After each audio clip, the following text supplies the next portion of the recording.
मंदिरात भेट द्यायला आला, तिथून तुम्ही नाशिकला देखील जाणार आहेत. काय नेमकं आजच्या या सगळ्या दौऱ्याचं तुमचं नियोजन आहे? बघा, ईशान्येश्वर मंदिरात यासाठीच यायचं होतं की इथून सगळ्या गोष्टी घडलेल्या आहेत. इथं राजकीय नेते येत होते, इथून ज्या आहेत त्या अघोरी पूजा केल्या जायच्या, इथून ज्या आहे त्या बऱ्याच काळ्या जादू, आपण आता जे काही समोर बघतोय की एखादा तो काही 15-20 फुटाचा जो नाग आहे, जो प्लॅस्टिकचा नाग नाशिकच्या मार्केटमध्ये मिळायचा, त्याच्यामध्ये रिमोट टाकून त्याला चांगलं कातडं आणि कापड लावून त्याच्यामध्ये रिमोट हे करून जे आहे ते लोकांना डोळे झाकायला लावायचे आणि नाग माझं कसं ऐकतो अशा पद्धतीचं जे आहे ते अशोक खरात दाखवायचा आणि त्याला ही लोक जी आहेत ती अंधश्रद्धेला बळी पडायची. हे सगळं बघितलं आणि त्याच्यानंतर माझ्याकडं जी तक्रार आली होती तेव्हा सांगितलं होतं की ईशान्येश्वर मंदिरामध्ये खाली पायऱ्या उतरून गेल्यानंतर जो भुयार आहे किंवा जो गाभारा आहे किंवा तिथं जी काही मोठी खोली आहे त्या कोपऱ्यात सुद्धा घेऊन, म्हणजे जिथं पिंड आहे, जिथं देव आहे, देवाला सुद्धा हा जो आहे तो अशोक खरात घाबरला नाही. त्याच्या शेजारी सुद्धा काही महिलांना बोलवून जो आहे तो चुकीचे प्रकार करायचा आणि हे अत्यंत गंभीर होतं. म्हणून ईशान्येश्वर मंदिरात मध्ये यायचं होतं. काही गावातल्या लोकांनाही भेटायचंय. काही लोक जे पुढे येत नाहीयेत किंवा अनेक प्रकार काही झाले असतील त्यांना पोलिसांनी जरी आवाहन केलं असेल तरी एक सामाजिक भान राखून सामाजिक कार्यकर्ती म्हणून मी त्यांना आवाहनी करणार आहे आणि आम्ही सगळे त्यांच्या बरोबर आहोत हे सांगणार आहोत. आणि म्हणूनच आज मिरगावला मी इथं आले होते आणि त्याचा हा जो फार्म हाऊस आहे, म्हणजे एखादा इतका आलिशान फार्म हाऊस, अनेक वेगवेगळ्या जमिनी ज्या हडपल्या गेलेल्या आहेत, अनेकांना जे आहे ते आपण बघितलं असेल जमिनीच्या बाबतीत काही लोकांना गायब केलं गेलेलं आहे, काही जणांना ठार मारलं गेलेलं आहे, हे सगळं समोर यायचंय. आणि त्यासाठी जे काही सहकार्य लागेल किंवा जे आम्हाला काही करता येईल जनतेच्या माध्यमातून ते आम्ही पोलिसांना सहकार्य करणार आहोत. मार्च 2026ला माझ्याकडे रात्री जो आहे तो उशिरा हा पेनड्राईव्ह आला.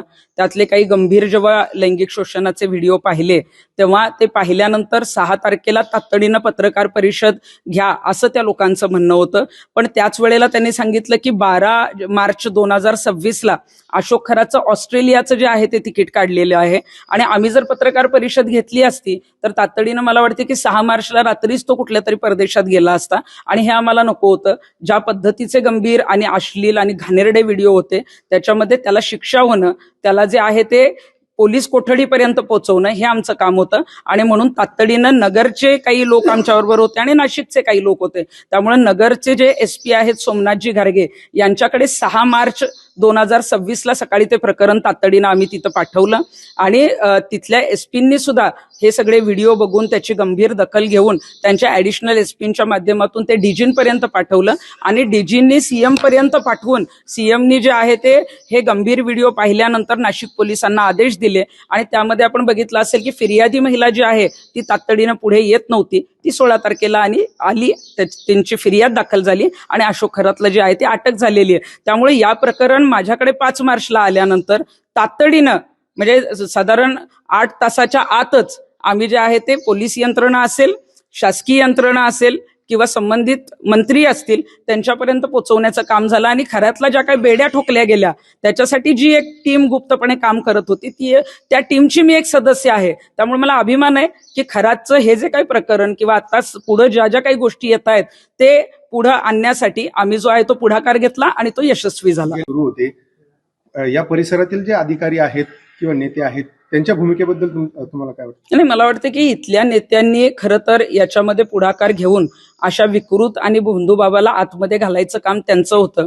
परंतु इथले वरिष्ठ अधिकारी सुद्धा खरातला गुरु मानायचे आणि खरातला गुरु मानत असल्यामुळं त्या गुरुवर कशी कारवाई करायची किंवा गुरुच्या विरोधात तक्रार आली तर ती तक्रार दाबण्याचा प्रयत्न काही वरिष्ठांकडून झाला आणि म्हणूनच पेनड्राईव्ह मध्यंतरी गायब करण्यात आले जे आमच्यापर्यंत पोहोचू शकले नाहीत. आणि हे फार भयानक आहे. मला वाटते की IG लेवल सारख्या अधिकाऱ्यांकडून अशा पद्धतीचं कृत्य होणं म्हणजे महिलांचं लैंगिक शोषण जे होतंय त्याला कुठंतरी खरातला पाठिंबा देण्यासारखं होतं. कुठंतरी पोलिसांची जी खुर्ची आहे त्याचा कुठंतरी गैरवापर तिथं पदाचा केला गेला. त्याचा जो पी होता जाधव नावाचा, तो हे सगळं प्रकरण घेऊन 2 आमदारांना यापूर्वी भेटल्याची देखील चर्चा आहे आणि त्या आमदारांनी त्याला हवा तेवढा रिस्पॉन्स दिला नाही किंवा त्याला धुडकावून लावला असं देखील चर्चा आहे. तुमच्याकडे या संदर्भात काय माहिती? मला आमदारांकडे कोणी गेला असेल या बाबतीत माहिती नाही, परंतु काही ठिकाणी पेनड्राईव्ह गेले होते, परंतु पेनड्राईव्ह जे आहेत ते गायब करण्यात आले.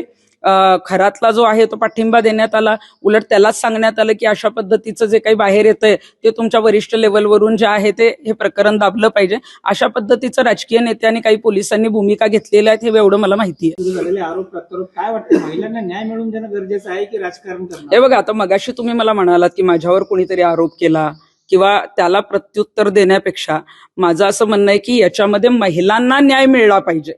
महिलांना न्याय देणं गरजेचं आहे. महाराष्ट्रामध्ये जर एवढ्या मोठ्या गोष्टी घडतायत तर ह्याच्यामध्ये जे आहे ते आपला हेतू फक्त लैंगिक शोषण झालेल्या ज्या पीडित महिला आहेत त्यांना न्याय देण्याचे. तुम्ही राजकारण कशाला करताय? कुठलाही काही माहिती नसताना आरोप प्रत्यारोप कशाला करतायत? म्हणजे मग खरातला वाचवण्यासाठी कुठंतरी प्रकरण भरकटवण्याचा प्रयत्न जो आहे तो काही राजकीय महिला नेत्यांचा आहे का? तर आमचं जे काम आहे ते पीडित महिलांना न्याय देण्याचं आहे आणि खरातला फासापर्यंत पोहोचवण्याचं आहे. त्यामुळे आमचं टार्गेट पीडित महिलांना न्याय देणं आणि जे काही आम्हाला शक्य होईल ते चांगल्या पद्धतीचं सहकार्य पोलिसांना, शासनाला आणि जनतेपर्यंत पोहोचवणं एवढं आहे. शिवलिंगा संस्थांवर या खरातनं 2009 साली विश्वस्त मंडळ स्थापन केलं आणि त्या विश्वस्त मंडळ स्थापन झाल्यानंतर आपण सीबीएसईची शाळा सुरू करू, गोशाळा सुरू करू असे आम्ही जे आहे ते विश्वस्त मंडळाला दाखवले. मात्र हे काही सुरू न झाल्यानं काही विश्वस्त मंडळातील सदस्य बाहेर पडल्याची देखील माहिती समोर आली. विश्वस्तांची देखील फसवणूक त्यांनी नाही, विश्वस्तांची फसवणूक जर अशा पद्धतीनं झाली असेल, खरातने जर काही गोष्टी सांगितल्या असतील आणि त्या केल्या नसतील तर जे विश्वस्त या संस्थेतून बाहेर पडले त्या संस्थेतल्या माजी विश्वस्तांनी सुद्धा त्याच्यावर फसवणुकीचा गुन्हा दाखल करणं गरजेचं आहे. म्हणजे आमच्याकडे जेव्हा ही माहिती आली तेव्हा इथं जे काही तो खडे द्यायचा, म्हणजे जे काही खडे विकायचा, तर आम्हाला अशी माहिती आलेली होती की ज्या व्यक्ती आमच्याकडे आल्या होत्या ते म्हटले की ताई मार्केटमधून तो 3,000 रुपये किलोनी ते खडे आणायचा.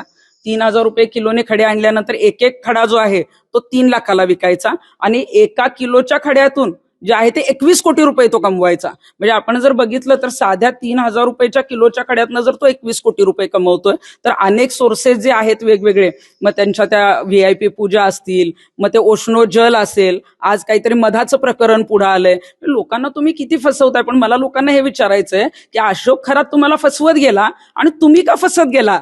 आपण कुठल्या अंधश्रद्धेला बळी पडतोय? आपण आपल्या कर्तृत्वावर पुढे आलोय. गुरु करणं, दर्शन करणं किंवा एखाद्यावर श्रद्धा असणं अजिबातच वाईट नाही, पण इतकी अंधश्रद्धा का पसरवली गेली?